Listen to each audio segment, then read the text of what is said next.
Bien, bonjour à toutes et tous, merci de vous être déplacés ce matin pour la conférence de presse du FCG. Suite effectivement à la nouvelle liée à la décision de la DNSCG de nous sanctionner. Donc on voulait vous réunir pour vous dire qu'on était toujours face à cette situation soudée et plus que jamais déterminée à faire en sorte que le club puisse passer cette étape. Une étape supplémentaire aux difficultés qu'on a déjà eues cette année. Vous aviez déjà été informés, on vous avait déjà donné toutes les situations liées à la difficulté du club qui avait engendré potentiellement une sanction. Vous savez qu'on s'est battu et qu'on a tenu tous nos engagements puisqu'on a déjà communiqué à cet effet. Toutes les obligations qui nous avaient été demandées sur la fin d'année ont été respectées. À ce jour, et depuis le mois d'avril, il y a d'autres, j'allais dire, demandes qui sont faites par la DNSCG. Nous y travaillons de manière à pouvoir faire en sorte de, encore une fois, passer cette étape. Nous sommes convaincus que nous allons pouvoir le faire. Pour autant, ça ne veut pas dire que le club, comme nous l'avons déjà dit, n'est pas dans une situation économique complexe, puisque l'histoire récente a fait qu'il a été plus que secoué, notamment par la Covid, vous le savez, quelques difficultés à relancer le partenariat après cette période-là, quelques difficultés logistiques au Stade des Alpes avec la perte du chapiteau. Tout ça en fait que, eh bien, on a dû s'adapter, faire en sorte de passer cette étape et puis en même temps se concentrer sur l'aspect sportif. La saison de ce point de vue-là a été réussie. Et encore un grand coup de chapeau à toutes les équipes, à tous les partenaires, à toutes les communautés qui nous ont suivis, et notamment à notre équipe, pour pouvoir, dans ces conditions, arriver jusqu'en finale et faire en sorte de réussir sportivement cette saison. Voilà. Comme on vous l'avait déjà annoncé également, c'est la fin de mon mandat à la fin de la saison, donc c'est pourquoi aujourd'hui Laurent, qui représente notamment le conseil de surveillance et SPP, l'actionnaire principal, est à mes côtés, ainsi que Patrick Goffi, qui nous a rejoint il y a quelques semaines pour nous aider à franchir ce cap. Je vais laisser d'ailleurs la parole à Laurent peut-être d'abord.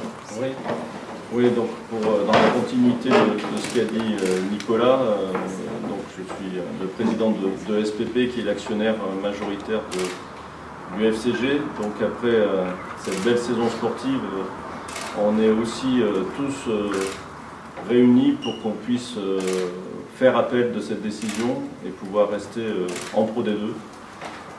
Donc SPP s'engage à pouvoir mettre les fonds nécessaires pour que les fonds propres du club soient positifs en fin d'année, c'est-à-dire au 30 juin, plus les fonds nécessaires correspondant à 15% de la masse salariale joueur. Donc ces engagements seront tenus. Ils ont été déjà annoncés à la CCCP. Donc voilà, pendant cette période, et on en amènera la preuve auprès de la commission d'appel que cette chose sera réalisée. Ensuite, on préparera l'année 2023-2024 où là aussi on va indiquer clairement, on demande au club d'indiquer clairement et de se rapprocher de la CCCP pour qu'on soit bien d'accord sur les conditions financières dans lesquelles se passera l'année 23-24. En tout cas, les actionnaires de SPP ont déjà investi 4 500 000 € dans le club, ce qui est une somme très importante. Ils l'ont fait pas pour aucun intérêt financier, simplement par amour du club, amour du territoire, et on espère que cet argent investi ne sera pas en pure perte et qu'on restera bien en Pro D2 et on va travailler pour ça. Merci. Moi, même si je connais très bien le FCG, je suis un peu nouveau dans cette situation. Et effectivement, c'est un mauvais rêve, parce qu'après cette embellie sportive, cet engouement, je dirais, du public, de nos partenaires, de tout le monde, de tous les gens qui travaillent pour le FCG, je comprends aujourd'hui le désarroi de toutes ces personnes. Aujourd'hui, on est là, et Laurent Nicolas l'ont dit, on est là soudés, on est là pour se battre comme l'ont fait les joueurs, je dirais, pour le côté sportif. Aujourd'hui, mon analyse, effectivement, si tout avait été bien fait, le FCG ne serait pas dans cette situation. Mais c'est la loi de gestion d'une entreprise, c'est les lois de la gestion d'un club, c'est les difficultés, et je dirais c'est des choses qui arrivent. On est là en même temps, je dirais, pour redresser également toute cette situation, et on était déjà parvenu à beaucoup de choses grâce à ces résultats, je dirais, sportifs. Moi, l'analyse que je fais, c'est qu'effectivement le club s'est déjà engagé, et moi y compris, je dirais, à amener je dirais, l'argent nécessaire pour que les fonds propres, ce qui est la règle, soit positif. J'avoue que même si je dédouane pas, je dirais, ce qui s'est passé dans le FCG en termes de fonctionnement, je dis pas que la DNACG, je dirais, a tort, on accepte, on prend leurs remarques. Je dis juste que pour moi, c'est mon allié extérieur et qui ne suis pas dans le club pour l'instant, c'est juste un peu démesuré. Et ce qu'on a déjà amené et prouvé, je dirais, c'est déjà beaucoup. Donc je suis confiant devant la commission d'appel qu'avec nos conseils, avec nous dirigeants, on apporte tous les éléments nécessaires à enlever ce doute que peuvent avoir les instances envers le FCG. Parce que c'est bien là la question, c'est tout un doute, je dirais, par rapport à tout le passé du FCG et bien avant l'arrivée des SPP qui met un climat de défiance et je dirais de manque de confiance envers le FCG. Donc on s'attache, comme on vous l'a dit, à faire, je dirais, tout ça, et je participe avec les gens des SPP, je dirais, à ce challenge. C'est un vrai combat, et je dirais, c'est pas le moment, c'est pas maintenant qu'on va le laisser. D'ailleurs, à ce titre, je vous annonce en même temps que si le club effectivement est maintenu je dirais, en Pro D2, je prendrai la présidence du FCG pour enlever toute ambiguïté, je dirais, à ce que les dirigeants ou les actionnaires se défaussent de leurs responsabilités et ne veuillent pas assumer, je dirais, ce qui s'est passé. Moi, je m'engagerai à prendre la présidence et tant que le club, je dirais, n'est pas sur des bons rails de redressement, ne pas le mettre, je dirais, mettre un président salarié sur lequel on aurait pu avoir le sentiment qu'on défaussait de notre responsabilité. Ce n'est pas du tout le cas et on va vous prouver que, je dirais, qu'on va faire les choses comme on doit le faire. Maintenant, je dirais, c'est un mauvais rêve, on espère vite s'en sortir. On se bat contre des montagnes, mais je ne doute pas que le côté juridique et comptable, je dirais, prime sur des sentiments, je dirais, qui pourraient être pas très en conformité avec la situation exacte du club. Voilà.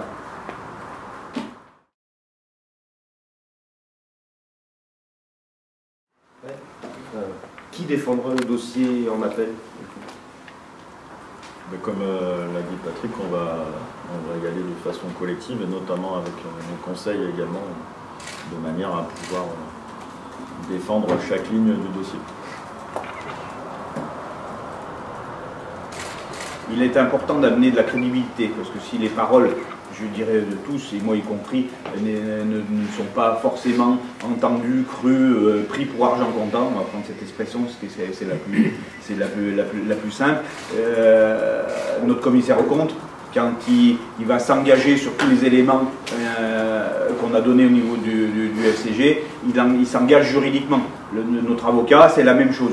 Donc c'est des gens, au niveau des instances, qui sont certainement, ont plus de crédibilité que ce qu'une simple personne peut donner. Ce qui ne devrait pas être le cas, mais qui est aujourd'hui le cas.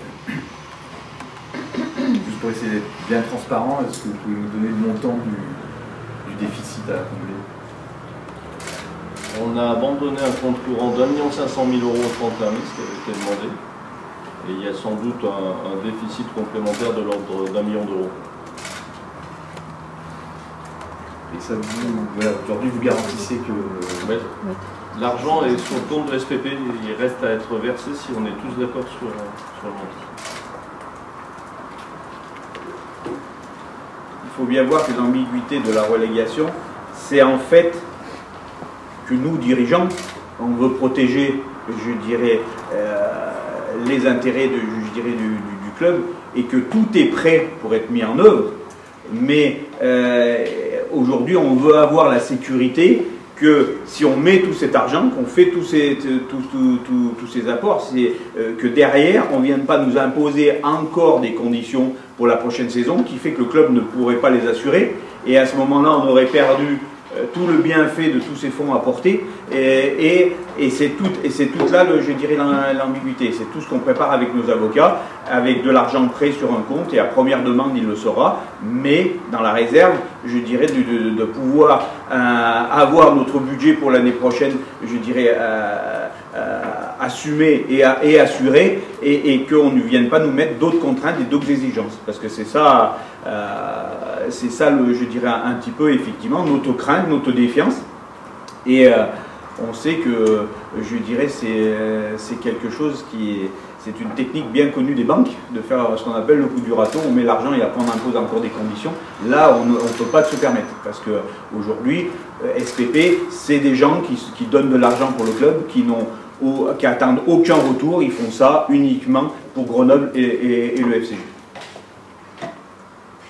Une idée du temps que ça va prendre de présenter ces garanties financières et du coup à l'autorité compétente de les examiner?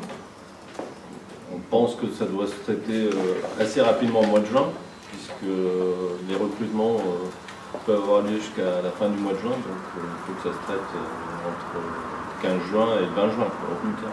Je pense qu'eux sont aussi, pour aller dans le sens de Laurent, ils veulent faire très vite, puisque ça amène beaucoup de complications, même en termes de gestion pour les autres équipes. Et nous, ça nous pénalise, je dirais, énormément. Parce que vous imaginez bien qu'il n'y a pas une équipe de Pro D2, je dirais, qui a fait 3 fois son stade plein, un stade de 20 000 personnes, on ne parle pas de 5 000 personnes, on parle de 20 000 personnes. Donc l'engouement qui est derrière a amené un engouement exceptionnel par les partenaires pour suivre et aider le club, et qu'aujourd'hui, eh ben, on va alors d'ailleurs s'adresser à eux pour les rassurer. Je dirais c'est du temps perdu à toutes nos équipes, je dirais, pour pouvoir travailler sereinement. Et ça amuse personne, parce que ça crée un climat d'incertitude pour tous nos joueurs qui partaient tranquillement en vacances pour oublier, je dirais, malgré tout la défaite, même si leur aventure a été très belle, la défaite reste difficile à digérer. Et ça, c'est très pénalisant, je dirais, au niveau du club. Et on devra mettre bouchée double, et nous, on veut que cette situation soit très vite élucidée, de façon en ce qu'on cherche dans quel sens on doit partir.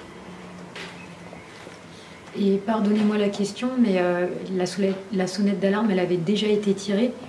Comment on en arrive à cette situation si l'argent est déjà à disposition du FCG quelque part auprès d'investisseurs? La sonnette d'alarme, en fait, c'est ce qu'on disait un peu en introduction.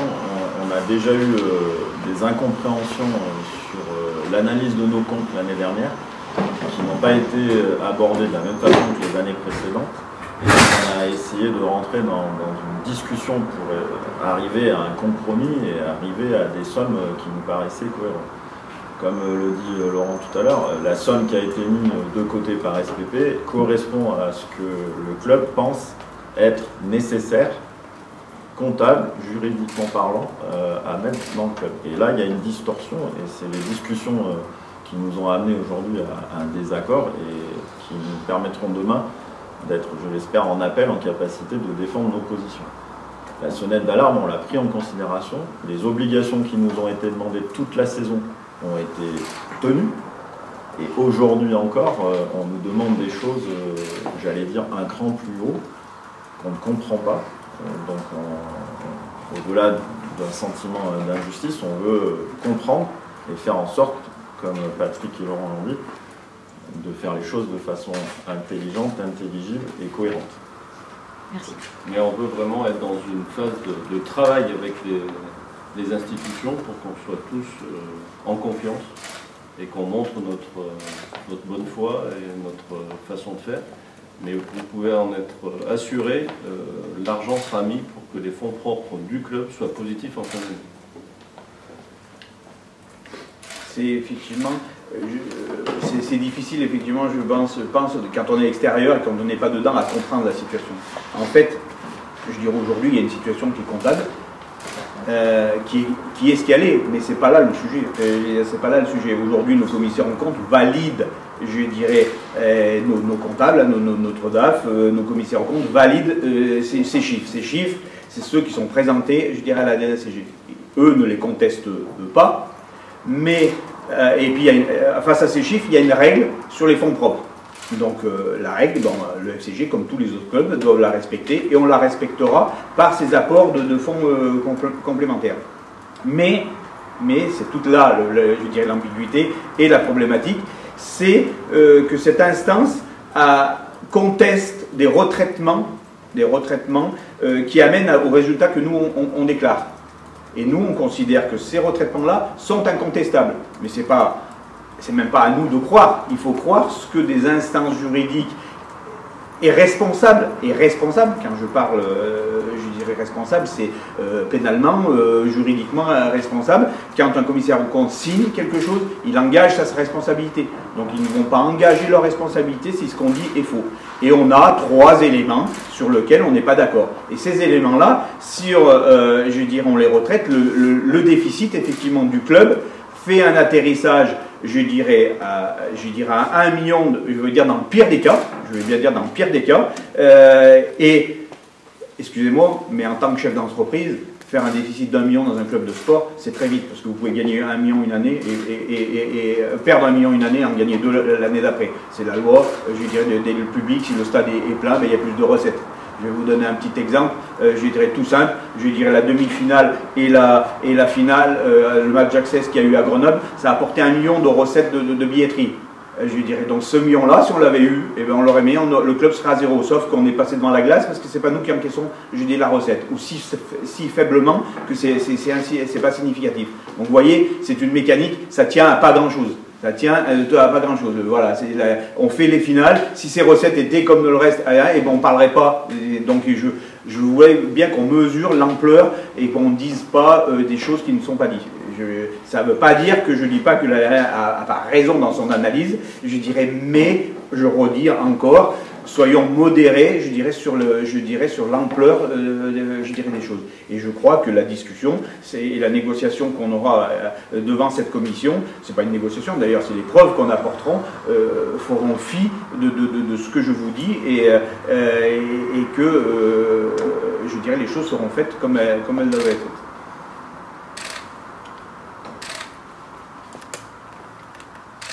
Est-ce que le club paye, entre guillemets, dans sa situation financière aujourd'hui, le fait de ne pas avoir gagné l'Access Match ou la finale, dans le sens où top 14, droit télé, recettes? Le budget qu'a fait le club était un budget Pro D2. Donc non, c'est pas, on ne peut pas dire que c'est le fait d'avoir perdu la finale ou l'Access Match qui nous rendent dans cette situation. Alors effectivement, un budget top 14 peut être plus simple parce qu'il y a certaines ressources qui sont plus importantes. Mais il y a aussi une masse salariale joueur qui doit être en cohérence, donc ça ne change pas forcément grand-chose. Le club avait prévu d'ailleurs un budget top 14 avec une perte identique d'1 million d'euros sur l'exercice 23-24. C'est vrai que de façon éphémère, l'apport de tous les droits aurait amené, je dirais, de l'argent frais dans le club et certainement un partenariat plus élevé. Mais je ne suis pas sûr que le club en serait sorti gagnant, je dirais, parce qu'avant d'affronter, je dirais, le niveau top 14, je pense que le FCG a encore à travailler dans sa structure, dans sa solidité, dans son mode de fonctionnement, avant d'aller sur les joues du top 14, même si, je dirais, c'est notre objectif dans un délai trop court. Si bien sûr on nous laisse jouer en Pro D2 la saison prochaine. Il y a visiblement une nouvelle gouvernance qui va se mettre en place. Que devient Fabien Dachon de l'organisation future? Vous lui en avez parlé d'ailleurs? Fabien, oui, Fabien est cette éventualité. On n'a pas encore, ni lui ni nous, décidé quel serait son rôle, et si son rôle était au sein du FCG. En tout cas, il a fait un travail remarquable sur la saison dernière. Et voilà, on tient vraiment à le remercier pour ce travail. Et puis je crois qu'il est complètement amoureux du club et il sera un soutien pour le club quoi qu'il en soit. Vous savez que c'est moi qui avais souhaité que Fabien soit le président du FCG demain, puisque à l'issue de sa démission en tant qu'entraîneur, en tant que manager au mois de décembre, je trouvais dommage que quelqu'un qui a fait du bon travail dans le club parte en dehors du FCG, en dehors du club, sans apporter toutes ces compétences qu'il avait. Aujourd'hui, je peux aisément comprendre, je dirais, l'inquiétude de Fabien face à un métier qu'il ne connaît pas. Et surtout quand on part avec d'énormes difficultés et un fardeau. Donc je crois que ça serait également, je dirais, ça aurait pu être considéré comme malhonnête de notre part de dire on met un président salarié qui va lui supporter. C'est pour ça que sans aucune hésitation, si c'est, je dirais, c'est nécessaire, je dirais, je serai la présidence. Je dirais c'est pas un souci parce que je ne me défausserai pas des responsabilités et du travail que ça fait.